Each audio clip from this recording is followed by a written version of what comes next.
Assalamualaikum warahmatullahi wabarakatuh. Hi guys, I'm from Home Group 3 and uh, I and my group will presenting you about physical and psychosocial adaptation in the postpartum period. And this is our outline.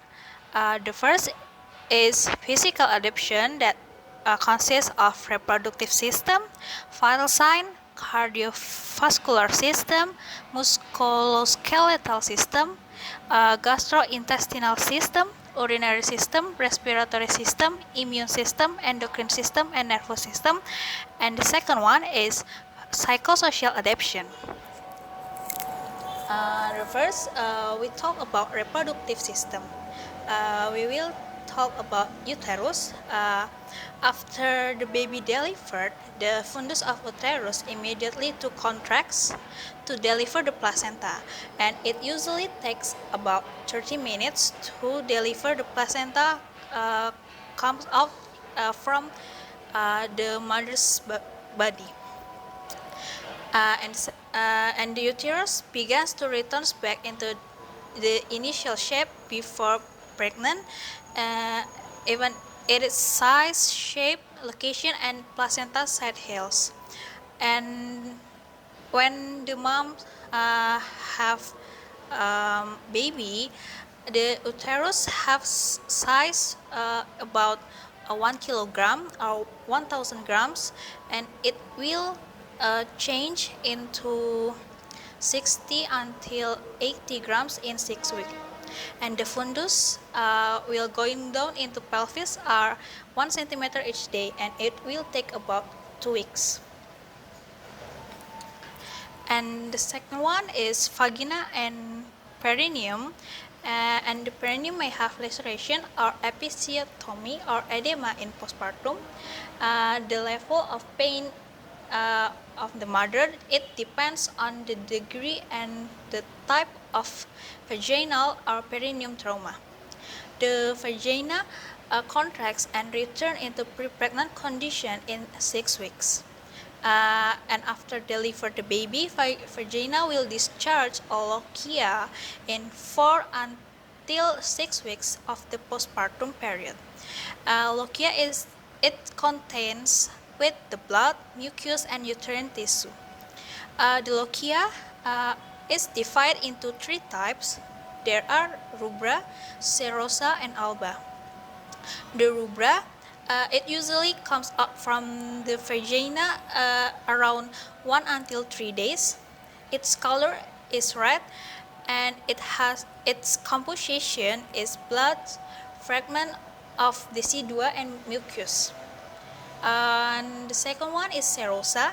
Serosa usually comes out from the vagina around 4 until 10 days. Its color is pink, and its composition are bloods, mucus, and leukocytes. And the last is alba.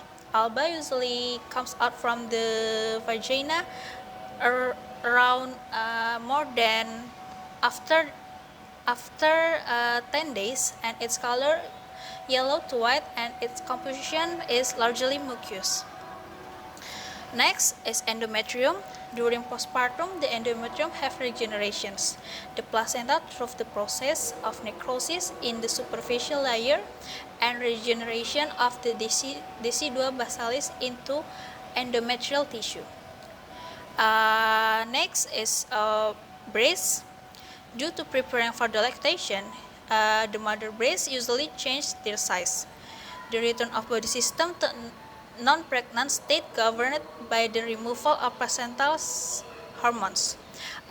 Usually, the progesterone increase and it will influence the growth of breast tissue. And the endocrine system shift from producing hormone to prevent lactation that trigger the milk. The next one is vital sign. It divided into 4. The first one is body temperature, and its characteristic during postpartum rises around one around 0.5 degrees Celsius from normal condition, and the pulse during postpartum can lead to bradycardia or tachycardia. The blood pressure it becomes lower during postpartum, and the respiratory rate generally the mothers breathe slowly than the normal. Uh, the next one is cardiovascular system. For the woman, who experience to blood loss about 400 to 500 milliliter during vaginal birthing, the cardiac output returns to pre-pregnant levels within around 48 hours, and there is an increase in cardiac output during the first few postpartum hours related to blood and was shunted through the uteroplacental unit returning to the maternal system. And the next is musculoskeletal system in the postpartum period. The woman in the postpartum period may have lost and recovers abdominal walls in 6 weeks. Some women also experience a separation of the rectus muscle, which is known as a diastatic brachyiabdominis. This separation becomes less apparent as the body returns to a pre-pregnant state. Some women may also experience muscular soreness related to the labor and birth experience. The woman may also have the lower body nerve sensation that may be diminished for women who have received an epidural during labor. The complete joint stability is at 6 to 8 weeks during postpartum period. The abdominal skin becomes visibly loose and sagging or relaxed for weeks. Next is gastrointestinal system. In the woman of the postpartum period may have progesterone levels decrease, and then the intestinal physiology takes 3 until 4 days to return to normal. The recovery of the appetite intake takes after 3 until 4 days, and spontaneous bowel movement can be delayed for 2 until 3 days in the postpartum period. There is a decrease in gastrointestinal muscle tone and motility post-birth, with a return to a normal bowel function by the end of the second postpartum week. The next is urinary system. The common thing during the first few days after post-birth are the bladder distension and complete emptying bladder and inability to void. These are related to a decreased sensation of the urge to void and or œdem around the urethra. Diuresis. Diuresis caused by decreased estrogen and oxytocin levels occurs within 12 hours post-birth and aids in the elimination of excess tissues fluids. The postpartum physiological changes are expected changes that occurs in woman's body after childbirth. Nurses need to know these changes to help the patient in the postpartum period or to maintain the mother needs. The physiological changes that can occur during postpartum period are in the reproductive system, vital sign, cardiovascular, musculoskeletal, gastrointestinal, and integumentary. The kidneys of the woman in the postpartum period return to normal function by 4 weeks after delivery. The dilatation of the renal pelvis and ureters that occurs during pregnancy ends within 2 until 8 weeks. Both protein and acetone may be present in the urine for the first few postpartum days. Acetone suggests dehydration that often occurs during the exertion of the labor.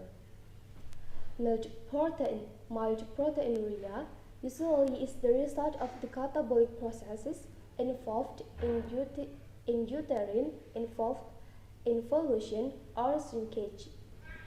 During pregnancy, as much as 2,000 until 3,000 milliliters excess fluid accumulate in the body. An extensive diuresis begins to take place almost immediately after birth to rid the body of this fluid. This easily increases the daily output of a postpartum woman from a normal level of 1,500 milliliters to as much as 3,000 milliliters per day during the second, fifth day after birth. This marked increase in urine production causes the bladder to fill rapidly. During a vaginal birth, the fetal head exerts a great deal of pressure on the bladder and urethra as it passes on the bladder's underside.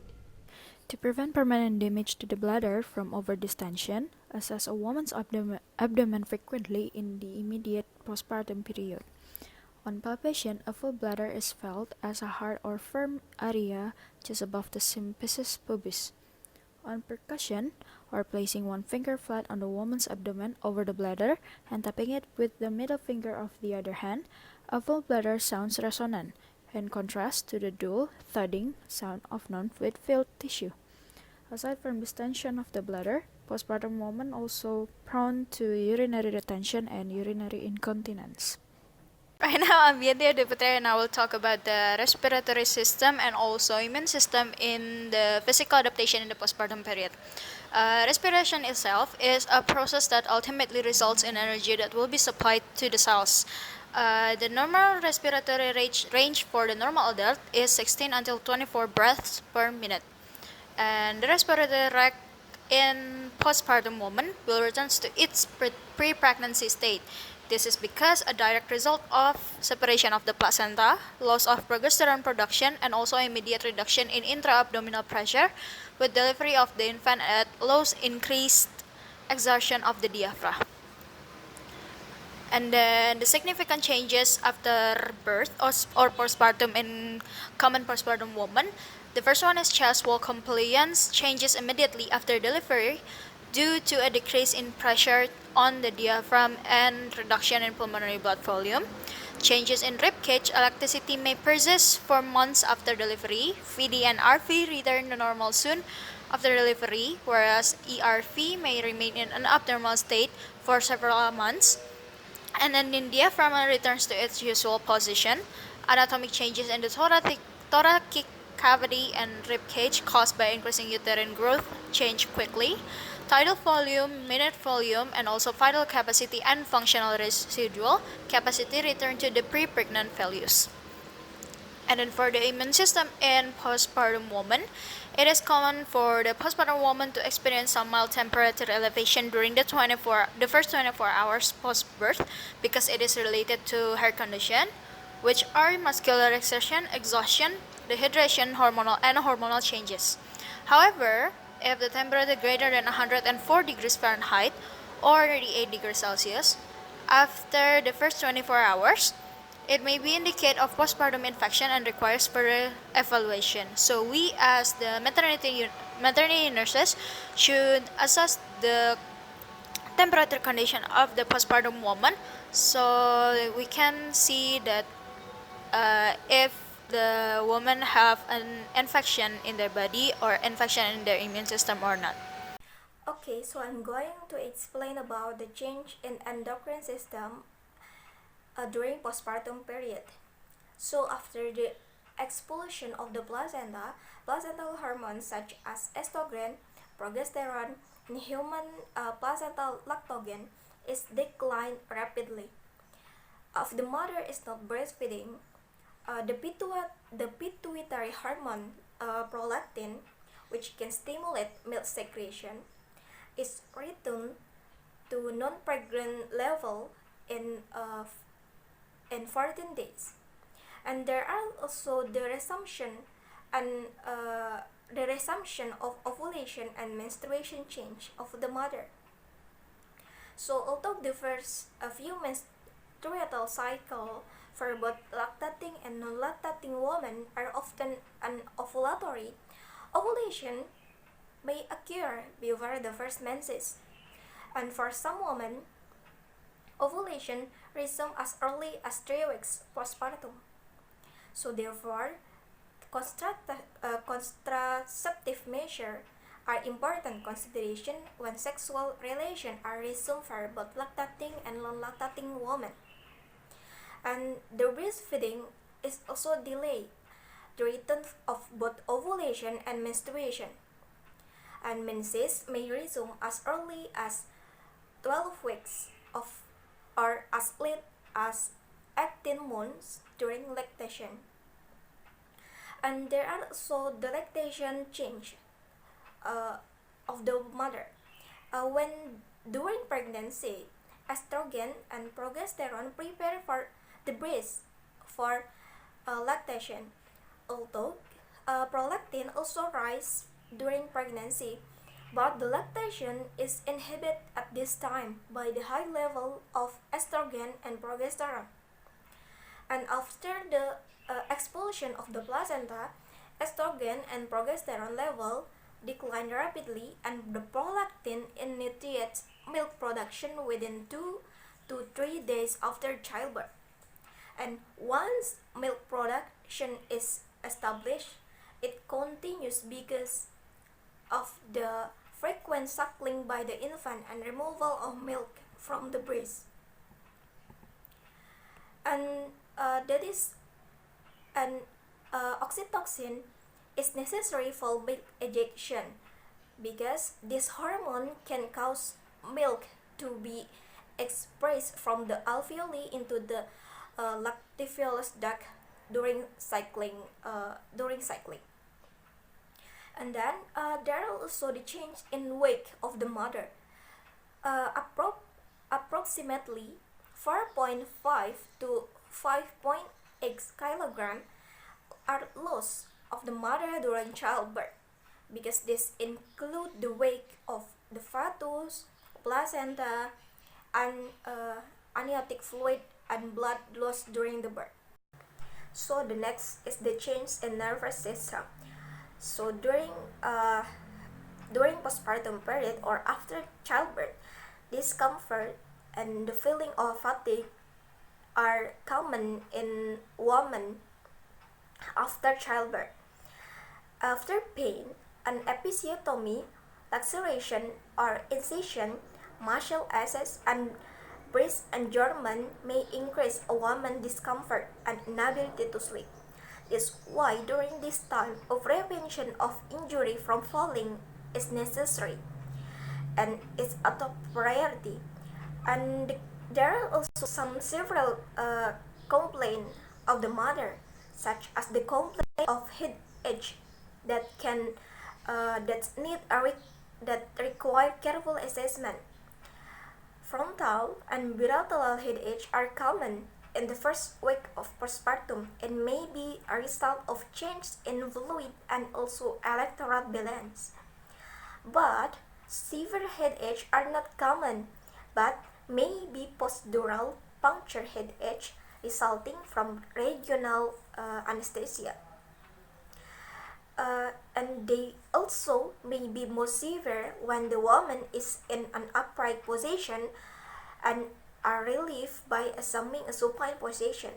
So the nurse have to understand this condition.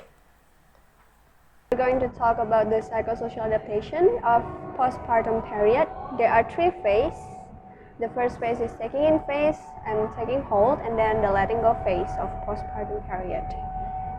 First phase is taking in phase indicated by dependent behavior of a woman. It usually happens during the first 24 to 48 hours after birth.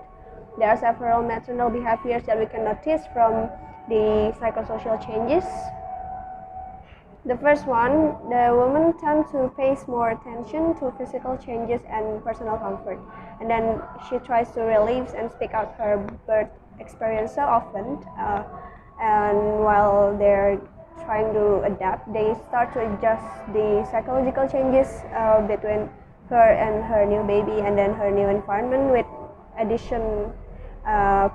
addition individual, and then she still depends on others for her and her infant's immediate needs, because she is still in the condition where she hasn't met her personal comfort, and then she has decreased ability to take decision, and she tends to concentrate on her personal physical healing.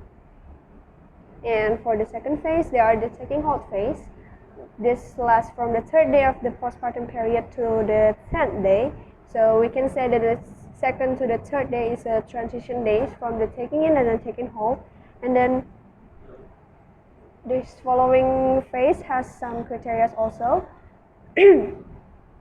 The woman tends to start moving from self to infant and begin to more independent, and she has more ability to take decision, and sometimes she shows that she is interested to the newborn's cues and needs, and this is the phase that marks the transition phase between the pregnancy role to the maternal role of the woman, and she tends to be eager to learn.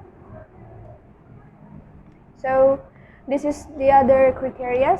She begins to like the role of being a mother, and then she may or may not implement the feelings of having inadequate competent, and sometimes she may or may not develop the overwhelmed feeling. And then in this phase, women tend to need verbal assurance that she could meet the baby's needs no matter how low or high the competency has. And then in this phase also we have to notice that women start to have, she may or may not have signs of baby blue or fatigue, and then she begins to let more of the outer world, like maybe she starts to accept guests or visitors or friends or families coming, relatives, and so on. And the last phase is the letting go phase. This is the phase where there are the relinquishment phase for both the mother and the father as parental role, and then they assume responsibilities and care for the newborn with better confidence, and they start to have better readjustment of relationships between the mother and dad. They start to adjust the environment between them, that they have a baby now between them, and then this phase may have some grief and it requires tough work between the mother and the dad, but this is the letting go phase of the postpartum period. This usually lasts up to 5 weeks, and the mother tends to focus on moving forward and assuming that the parental role is for her already, because she already have a baby. And these are the references and also the end of this video presentation. Thank you for watching this video, and we hope that you get more information and knowledge about physical and psychosocial adaptation in the postpartum period for maternity nursing 1. And have a good day!